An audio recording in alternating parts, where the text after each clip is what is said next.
Olá, hoje vamos conversar sobre os atentados e as mensagens de ameaças que deixaram em alerta a população capixaba. Para falar sobre o assunto, convidamos o coordenador do curso de pós-graduação de Segurança Pública da UVV, o professor e doutor Marco Aurélio, e o antropólogo e professor Tiago Rira. Eu sou Rafael Lousada e esse é o Diálogos ES Brasil.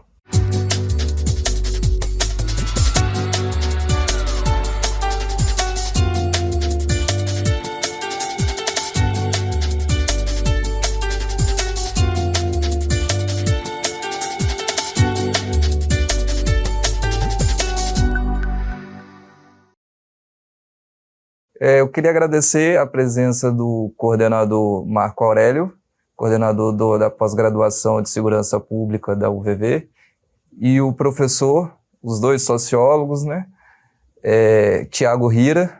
As ondas de ataques às escolas e as ameaças que têm circulado nas redes sociais têm sido um evento, um fenômeno novo aqui no Brasil, E muito ainda se discute sobre as motivações e como prevenir esse tipo de atentado. Eu queria a opinião dos dois convidados de hoje sobre o que se pode falar hoje a respeito de motivação e prevenção desse tipo de atentado.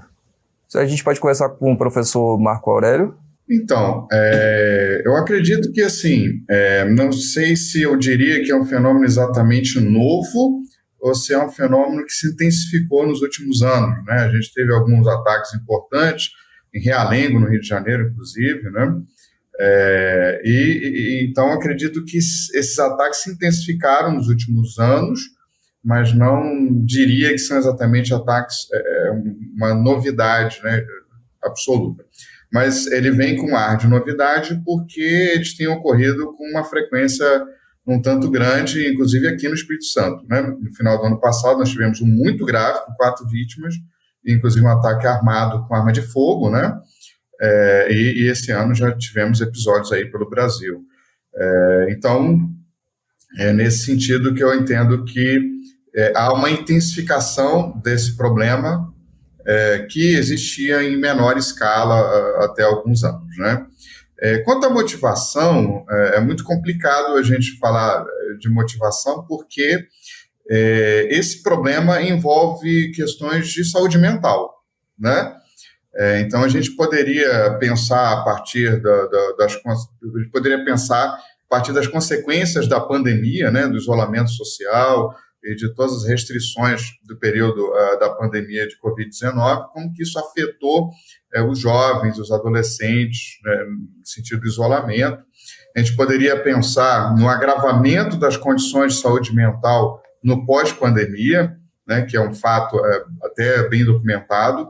A gente poderia pensar que, com a pandemia, os serviços de saúde mental, que já vinham sendo abandonados, deixados de lado nos últimos anos, com a pandemia isso piora mais ainda, e a gente tem um acesso cada vez maior às redes sociais que, no seu subterrâneo, propagam um discurso de ódio que, num terreno fértil, tende a possibilidade de gerar uma radicalização que vai acabar nesse tipo de ataque.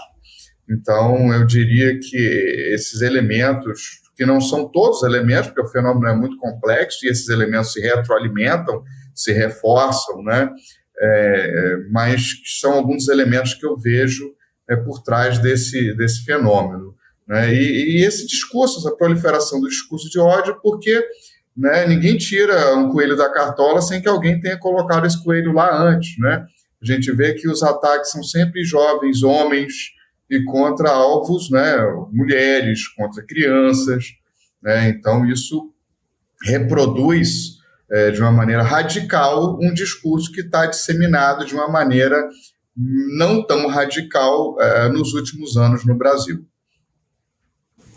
O professor Tiago Rira, o que você tem a nos dizer? O que você pode complementar da resposta do coordenador Marco Aurélio? Então, boa tarde.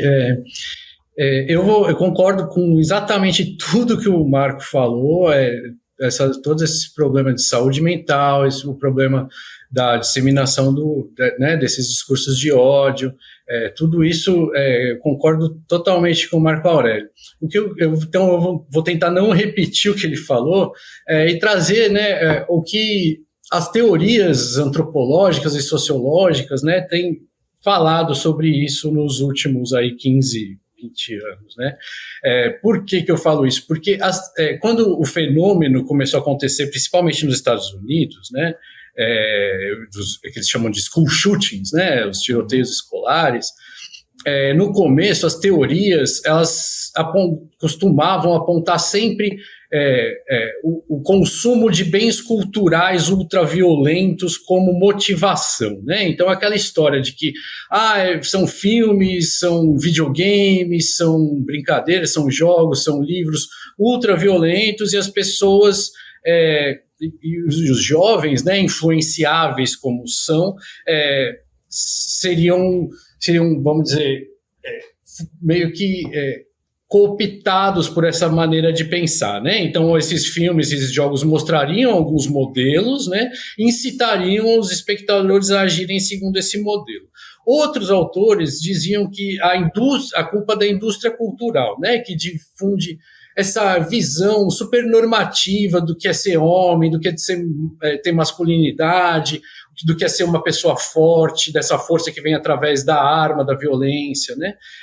Então, que glorifica, né, muitas vezes o recurso à violência e às armas como maneiras legítimas de resolver problemas interpessoais, de restabelecer um status social, né? Porque, como o Marco falou, muitos desses jovens estão solitários, sofrem bullying, né, desses jovens assassinos, né? Então, eles sofrem bullying e isso seria, né, eles veem, a teoria que eles veem, essa teoria mais antiga, que eles veriam nesse recurso às armas e à violência uma maneira de restabelecer sua posição, de ser reconhecido, de conquistar visibilidade. Mas, ultimamente, eu tenho visto uma outra corrente que eu acho muito mais interessante, que vai falar que essas teorias mais antigas, elas focam demais o poder que as mídias têm de formatar o comportamento das pessoas, e elas esquecem que as mídias se transformaram muito nos últimos anos, né? Então, hoje a gente não fica mais passivamente recebendo conteúdos e influências dos meios de comunicação, né? A gente está numa era digital e a gente precisa entender, ao contrário, que na verdade, como os indivíduos se usam, se servem, manipulam essas mídias que hoje são participativas, né, a seu proveito. Né? As grandes mídias não são mais as únicas produtoras de conteúdos culturais, né? Qualquer pessoa com celular pode difundir, né, com suas opiniões, suas experiências por todo o planeta, mesmo que sejam, como o Marco falou, discursos de ódio, discurso contra as minorias, discurso contra as mulheres. Né? Então, eu acho que a gente precisa, na verdade, se concentrar um pouco nos usos das mídias pelos assassinos, né? E menos no que a gente acha que as mídias fazem os assassinos fazerem. Né? Então, nesse novo cenário digital, os usuários eles não podem ser mais reduzidos a seres passivamente influenciáveis, né? Como esponjas que absorvem informação, simples receptores, né? Eles estão em posição de criar seus próprios conteúdos culturais. É na internet normal ou já é na Deep Web ou naquele o Dogochan, né? Tem um fórum também. Isso, tem esses Ochan, né, esses fóruns mais escondidos, assim, que agora, como começou a ter uma vigilância na internet, como você diz, na internet de cima, eles foram indo para essa Deep Web, para esses fóruns mais fechados, né. E qual é a semelhança que tem dos ataques aqui no Brasil, dos ataques que tiveram aqui no Brasil, principalmente aqui no estado do Espírito Santo, em Aracruz, né, em novembro do ano passado, e os ataques que aconteceram nos Estados Unidos? É possível traçar algum paralelo ou são totalmente diferentes? Então, assim, paralelos existem, com certeza, até mesmo porque, como o Thiago colocou, essa instrumentalização da comunicação horizontal pela internet permite que essas pessoas do Brasil se comuniquem com as pessoas dos Estados Unidos, né? Até como o Thiago falou no caso de Realengo, a semelhança é muito grande, a ritualística, o uso de coquetéis Molotov, arco e flecha, Enfim, há toda uma ritualística. Se a gente observar o caso de Aracruz no final do ano passado, o garoto colocou uma suástica no braço, né? Isso é ritualístico, né? Isso é uma performance, né? Isso não é uma coisa que você faz acidentalmente, né? Então, tem toda uma performance e essa performance ela é compartilhada no submundo da internet. É claro que no Brasil nós vamos ter algumas peculiaridades, sim, evidentemente, mas a internet globaliza também a violência, né? Ela permite essa globalização dos padrões das performances violentas. Então, nesse caso, sim, certamente existem semelhanças. Creio que vamos encontrar algumas peculiaridades, né? No caso brasileiro, aqui, o acesso de armas era um pouco mais restrito, ainda é mais restrito que os Estados Unidos, né? Felizmente ainda né? Um pouco mais restrito que os Estados Unidos, apesar dos esforços recentes para mudar isso, mas felizmente resistimos. Então você vê um uso menor de armas de fogo. Nos Estados Unidos o uso de arma de fogo é mais frequente, né? Então esse caso lá do Sul, né? Foi utilizado uma arma branca, né? Uma machadinha. Então tem a professora que foi vítima, né? Também foi faca. E o garoto lá de Aracruz, né? Ele pegou as armas do pai porque o pai era policial, né? Então nenhum deles, né, comprou armas, assim. Já o de Realengo não, né? Ele conseguiu as armas. Então, assim, eu acho que o fato das armas serem um pouquinho mais de difícil acesso no Brasil muda um pouco o perfil, né? E reduz até a letalidade, né? Então tem essa isso eu apontaria como diferença. Agora, se a gente começar a liberar as armas aqui igual aos Estados Unidos, enfim, espere o pior, né? Com certeza espere o pior. Agora, professor Tiago, o senhor falou uma coisa interessante, que é a respeito da comunicação do ato. O secretário de Segurança na coletiva de imprensa, ele destacou, né, que essa semana a gente teve uma disseminação de ameaças a ataques às escolas e que se mostrou falsos depois. E aí o secretário chamou a atenção que os ataques consumados aqui no Brasil, eles não tiveram um aviso prévio da forma como estava sendo transmitidas as mensagens de ameaças. Isso realmente condiz com a realidade daqui do Brasil, com a realidade dos fatos lá de fora, porque também tem essa questão deles quererem aparecer, mas ao mesmo tempo não é uma mensagem de aviso prévio de uma forma que eles consigam ser contidos antes do crime. E como é essa mensagem que eles passam, que eles querem passar? Sim. Muitos jovens, né, que praticam, eles avisam antes, mas assim, avisam meio que de brincadeira, sabe? Parece que é de brincadeira, avisam nas redes sociais, eu vou explodir essa escola, um dia eu vou matar todo mundo, vocês vão ver, mas parece que é de brincadeira, e os outros falam, dão risada e tal. E realmente, mais tarde, né, descobrem, né? Olha aqui, ele tinha avisado e tal. Mas o que eu acho que como você falou, no Brasil tem eles geralmente não avisam, né? Nos Estados Unidos, várias vezes eles avisavam, assim, davam dicas e tal. Mas tem que ver que a gente tem que pensar que uma das especificidades desses ataques, quando eles vamos dizer, quando eles dão certo para os atacantes, né, quando eles são bem... É até horrível falar isso, mas quando os atacantes são bem-sucedidos, um dos fatores essenciais para eles é a surpresa, né? Eles pegarem a escola, todo mundo ali tranquilo nos seus afazeres e tal, só sem policiamento, só mulheres e crianças e tal, e fazerem as barbaridades deles, né? Então, geralmente eles não avisam mesmo. E quando eles avisam agora, geralmente é nesses fóruns mais ocultos, das profundezas da internet, né? Onde quem está ali, em geral, concorda, né, com o que eles estão fazendo, admira e, né, compartilha desse sentimento. E às vezes até gostariam de fazer o mesmo, mas não tem coragem. Então, e ali dentro ele não vai ser denunciado, né? Esse que é o problema. Então, o que eu acho que tem que o que a gente tem que pensar, né, vamos dizer, no sentido de uma prevenção, é lógico, né, como o Marco falou, dificultar o controle das armas, né, dificultar o acesso a elas, melhorar o controle das armas, né, dificultar o acesso a elas com certeza vai ter um efeito positivo. Quanto mais difícil for de conseguir um instrumento de morte rápida e generalizada, menos morte rápida e generalizada a gente vai ter, né? Então, mas eu acho que é importante a gente pensar que esse controle, o controle governamental, né, é muito importante, mas é muito importante, como o Marco falou, né, o atacante de Aracruz pegou a arma do pai. Então é muito importante, né, ter um controle feito pelos pais dessas armas, né? Hoje a gente teve nos últimos anos essa expansão aí dos CACs. Então tem muita gente que tem arma em casa, ensina os filhos a mexer e deixa a arma ali, o filho sabe onde está, a hora que ele quiser, sabe? Então quanto menos disponibilidade de arma a gente tiver, mais difícil vai ser ter eventos com letalidade alta, né?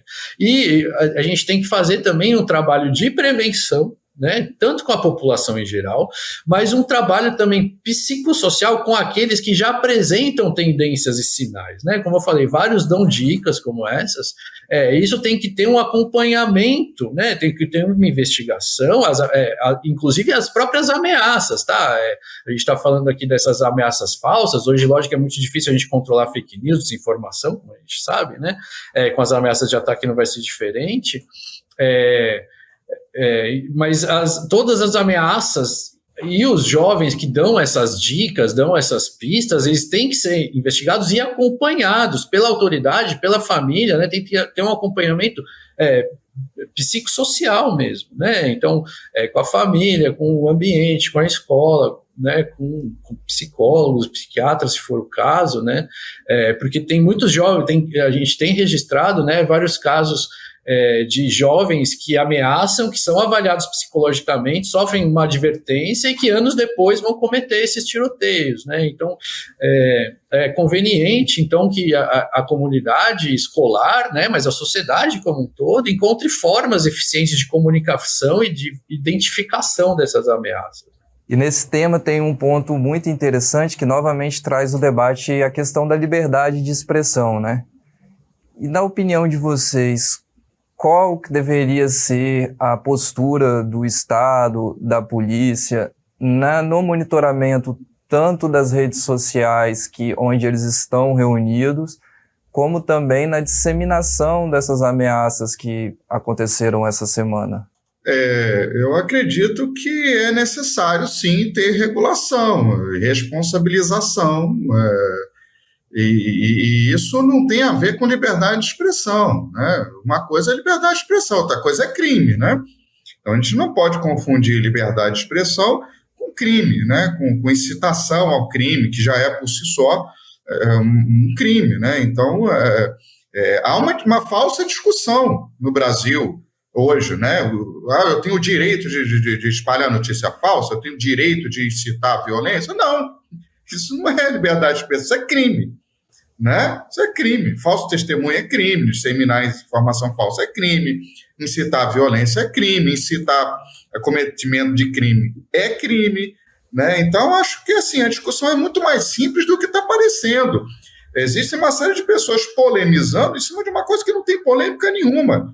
Opinião, crime é crime. Está lá no Código Penal, sabe? Então, assim, vamos matar o fulano. É crime, pô. Não é liberdade de expressão.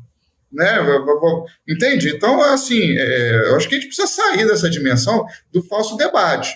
Não tem debate aí. Liberdade de expressão é falar a minha opinião. Eu acho esse governo bom, acho esse governo ruim. Acho esse prefeito incompetente, eu acho esse prefeito competente. Isso é liberdade de expressão. Né? Agora, vamos matar esse prefeito. Não, isso é crime, pô. É cadeia.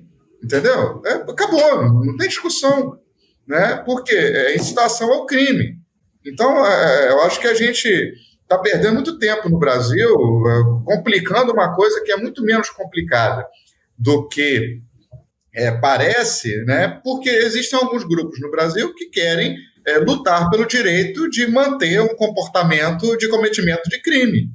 né? Então, acho que precisamos simplificar um pouco o debate e, sim, se uma rede social é instrumento para o cometimento de crime, ela é cúmplice, né? Ela é associação, ela está associada ao crime, né? Então, se eu uso uma empresa dessa aí, não vou citar nome, mas se eu uso lá a empresa lá dos toques curtos para incitar o crime, né? Então, ela é cúmplice, ela precisa ser responsabilizada, precisa ser multada, precisa ser criminalmente responsabilizada.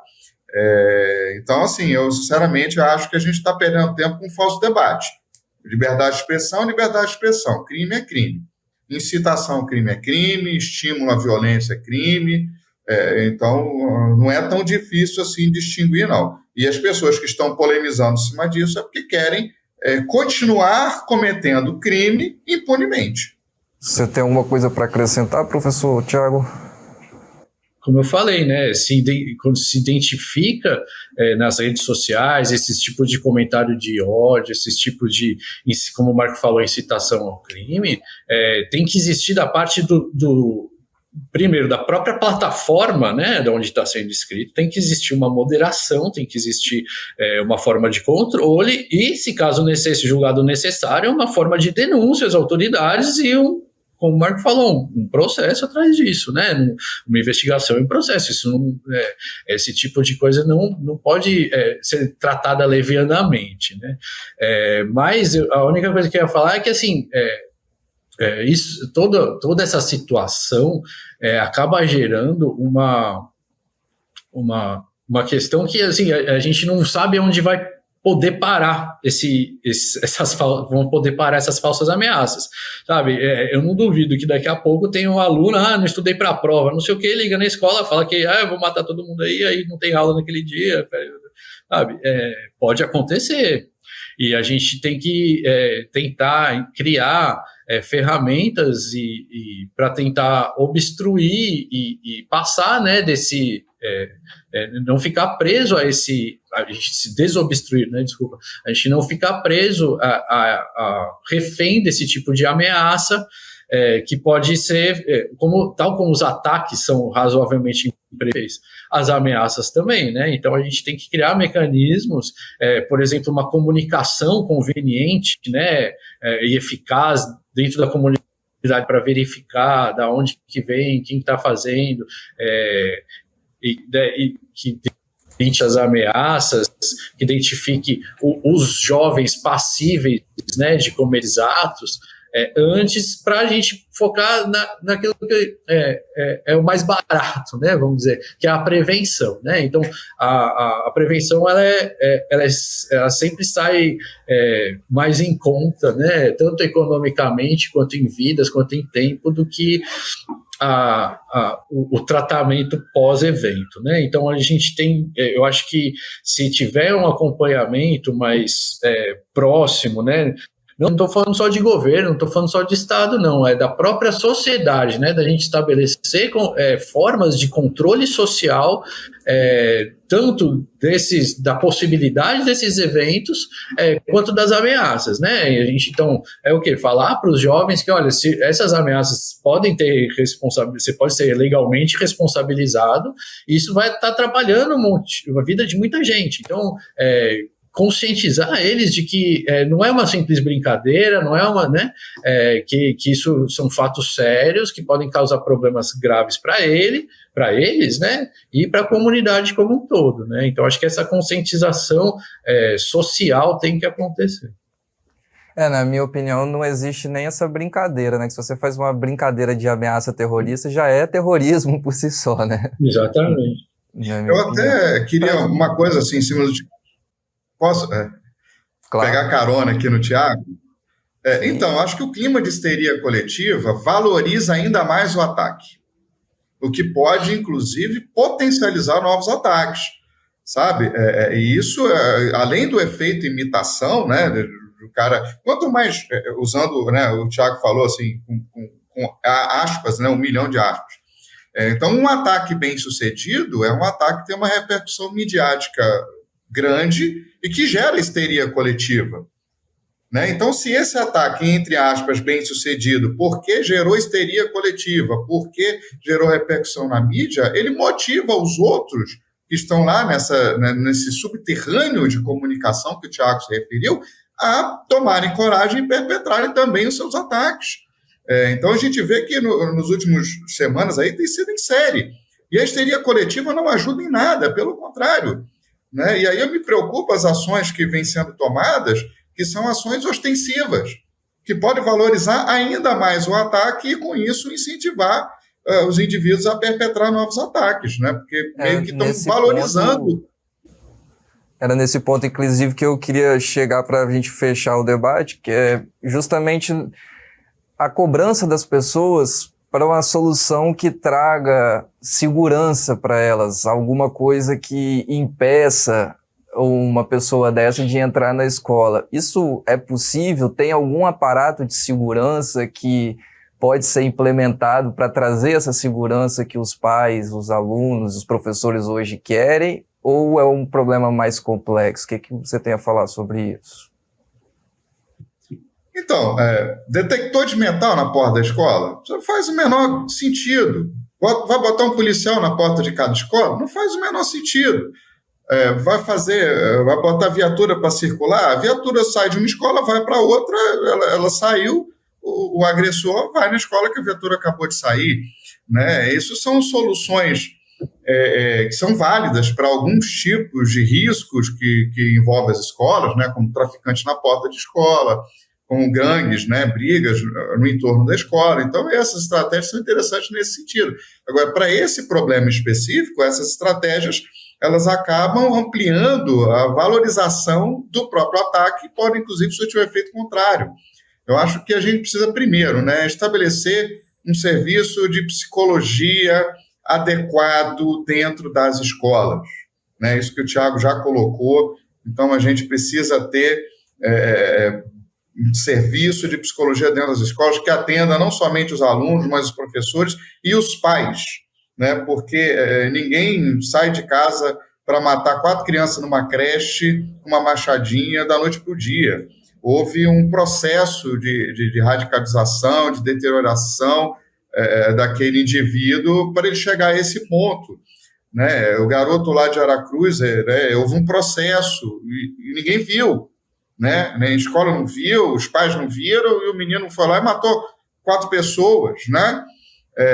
Entende? Então, a escola precisa ter um serviço de psicologia adequado, que atenda também as famílias dos alunos, as comunidades, os bairros, os postos de saúde precisam ter também trabalho, opções, alternativas de trato de saúde mental. Precisamos incluir a saúde mental na saúde pública, na saúde da família. Isso é fundamental.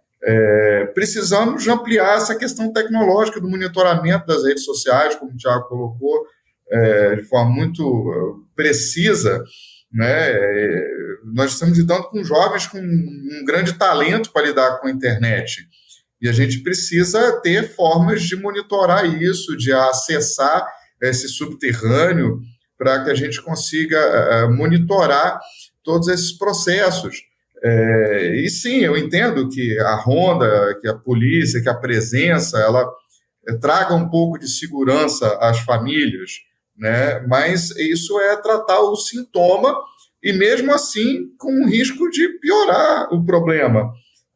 Até porque, se a gente não está monitorando as redes sociais, não está monitorando esse subterrâneo da internet, fica muito difícil prever aonde vai ser o próximo episódio, né? Se a gente não está monitorando os potenciais agressores, não há um acompanhamento dessas pessoas que vão se radicalizando, né, que vão se aprofundando nesses discursos de ódio, é muito difícil prever. Então, por exemplo, bota um detector de metal para ninguém entrar armado, e o garoto vai lá na cozinha e pega uma faca da copa da cozinha da escola. E aí? Né? Então, precisamos pensar, né, aprofundar essa discussão, aprofundar esse debate, para encontrar alternativas que sejam eficazes em curto prazo, né, mas que também sejam eficazes a longo prazo, e sempre com esse cuidado de não valorizar o episódio, né? Acho que o Tiago colocou isso de forma muito, muito interessante, que é uma discussão que é importante na psicologia, na sociologia, na antropologia, que a potencialização desse efeito de imitação. Os jovens que iam lá, os jovens europeus iam para o Estado Islâmico, fazer o quê? Né? Então tinha todo um processo de radicalização do subterrâneo da internet. E os pais não viram, e ninguém viu, entende? Então, gente, isso não acontece da noite para o dia, né? Isso não acontece da noite para o dia. E também eu acho que repensar os nossos discursos, porque como eu falei lá no começo, né? Jovens do sexo masculino atacando crianças, idosas, mulheres, né? Ninguém surta no quartel do Exército, né? Ninguém surta numa academia de jiu-jitsu, entende? Então, vamos pensar também que coelho é esse que a gente está colocando na cartola desses agressores, que eles tiram da pior forma possível. Professor Tiago, você quer complementar mais alguma coisa? Sim, eu concordo totalmente com o Marco, assim, essa coisa de detector de metal, guarda armado, pode, tecnicamente, inibir alguma ação, mas como a gente viu nessa escola no caso da escola de Aracruz, o menino pulou pelo portão de trás, o guarda ele não consegue estar em todos os lugares da escola, né? A mesma coisa do detector de metais, né? Hoje em dia a gente tem armas feitas de cerâmica, a gente tem pistolas impressas em plástico e impressora 3D, que passam tranquilamente no detector de metal, né? Então, o caso do guarda armado, teve casos de tiroteios em escolas, e inclusive em shoppings, né, nos Estados Unidos, onde o guarda armado foi o primeiro alvo, né? Então, assim, é um paliativo que nem sempre vai funcionar. Como o Marco falou, eu acho que não existe resposta, infelizmente, né, não existe a bala de prata, né, nesse caso, assim. É trabalho de psicologia, é trabalho de educação, é trabalho de prevenção, é trabalho comunitário, é trabalho com as famílias, é trabalho com as crianças e é o trabalho também de monitoramento da mídia, como o Marco falou, assim. A gente não pode, não tem uma ação que vá resolver esse problema, a gente vai ter que combinar, montar estratégias para avançar em todas essas frentes, educacional, psicológica, social e midiática, né? Assim, a gente sabe que a gente tem policiais que se infiltram em organizações criminosas e acho que a gente vai ter que começar a ter policiais que se infiltram também em organizações, em comunidades cibernéticas, porque é onde estão circulando esses discursos, é onde estão circulando o incentivo os incentivos a essas práticas, né? Queria agradecer ao coordenador do curso de pós-graduação de Segurança Pública da UVV, professor Marco Aurélio, doutor em Ciências Sociais também, e ao professor antropólogo Tiago Hira, também professor da UVV. Muito obrigado pelo debate, acho que a gente conseguiu construir ideias legais aqui, é um assunto que a gente ainda está encaminhando, né? Bom, eu agradeço aí o convite do site, né? E é importante a gente discutir esses temas. Como o Tiago falou, não existe uma solução fácil, não existe fórmula mágica, infelizmente nós chegamos a esse ponto, e agora é preciso trabalho duro, inteligência, né?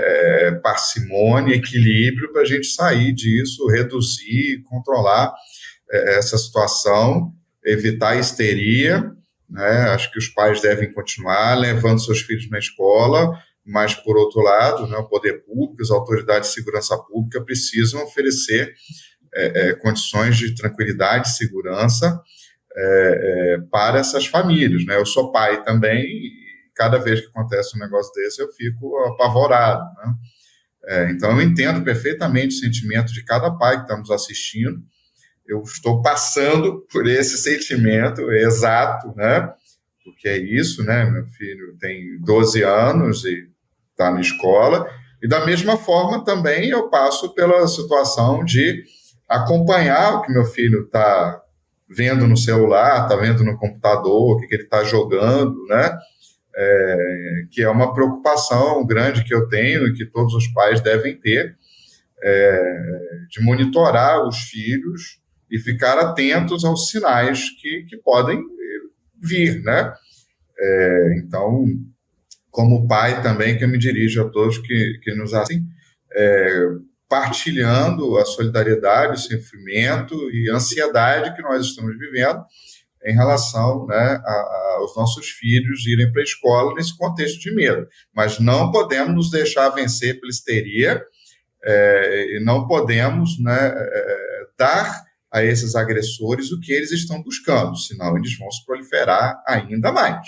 Né? Então, digo isso não só como sociólogo, mas digo isso também como um pai brasileiro capixaba que está vivendo as mesmas angústias que todos os pais, né, do nosso estado, do nosso país. É isso, obrigado, e estou à disposição sempre que precisarem. Muito obrigado. Tiago? Eu também queria agradecer o convite, foi muito interessante aqui a conversa, o debate, e é isso, assim, como o Marco falou, né, eu acho que a gente não tem que ceder, né, às pressões dessas pessoas e que tem que, né, a gente tem que continuar com a vida e a vida normal e fechar a escola, eu acho que é a última coisa que a gente pode fazer, né, a gente viu como foi prejudicial quando a gente fechou as escolas na pandemia, ainda que fosse necessário, né, então como o Marco falou, né, eu acho que a gente tem que evitar, né, esse pânico moral, apesar do número dos casos tá aumentando, né, as chances são baixíssimas, né, mas o risco baixo, né, aquela história, né, o risco baixo nunca significa risco zero, né, então, por isso, são tão importantes, né, as ações de prevenção, as ações de investigação, inclusive online, as ações de prevenção educacional, psicológica e o acompanhamento desses jovens, né? Como eu não sou pai, né? Mas eu acho importantíssimo isso que o Marco falou, né? A gente conversar com os jovens, conversar com as crianças, saber o que elas se interessam, saber o que elas estão fazendo, saber o que elas estão pensando, se interessar, acompanhar o desenvolvimento delas, porque como o Marco falou, né? Esse tipo de caso não acontece do nada, né?